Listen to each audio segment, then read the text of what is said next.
Hello, and welcome to the relationship theory.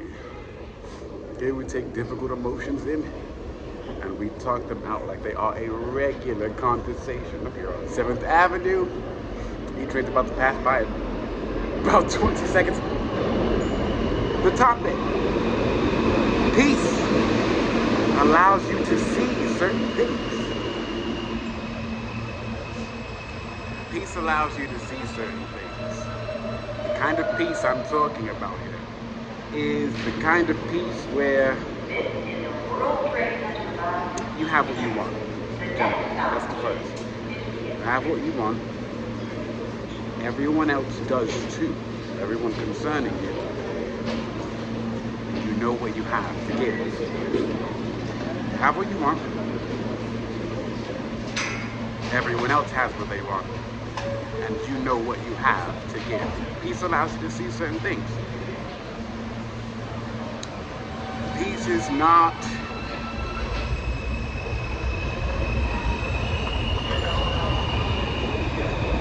what you get to keep.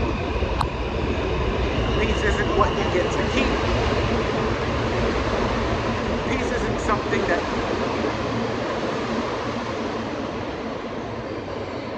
is a fairy tale ideal. It's not something that you simply share with others. It's not a concept. It's not a story that you tell and then everyone else just gets to enjoy this topic. It's not something that only occurs after the war. It's not something that only occurs after a time of stress and tribulation when it comes to commerce. There's a lot that goes into peace, is what I'm saying.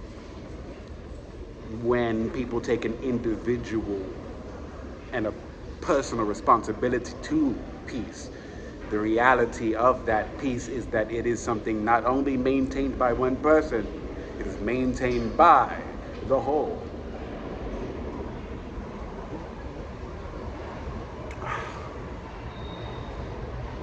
Peace is something maintained by the whole. It's not just an individual's concept. It doesn't belong to you only, and that's only because it's of something very simple. The generation after you.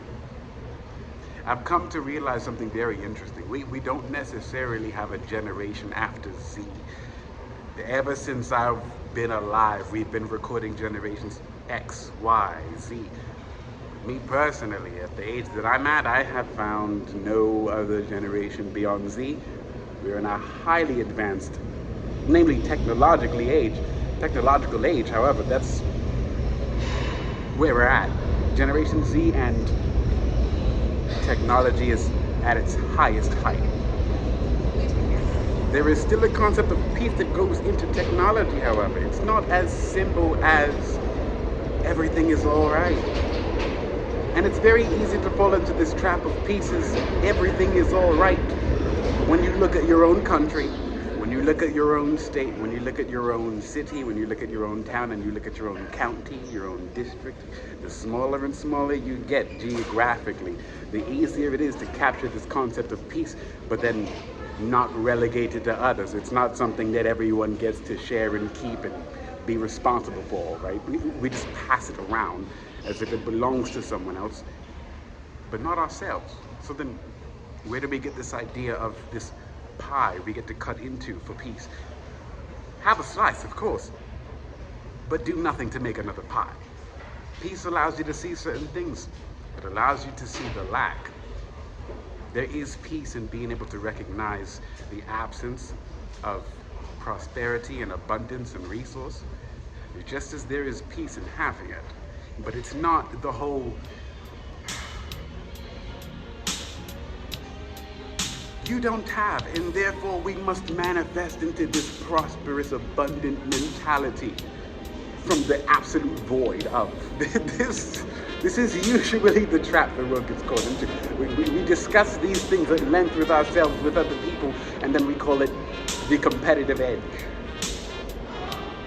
And then we leave it up to business, commerce, and technology to handle every other concept that we're dealing with. Peace allows you to see certain things, such as the gap, the missing piece. That's this episode of The Relationship Theory. enjoy your day.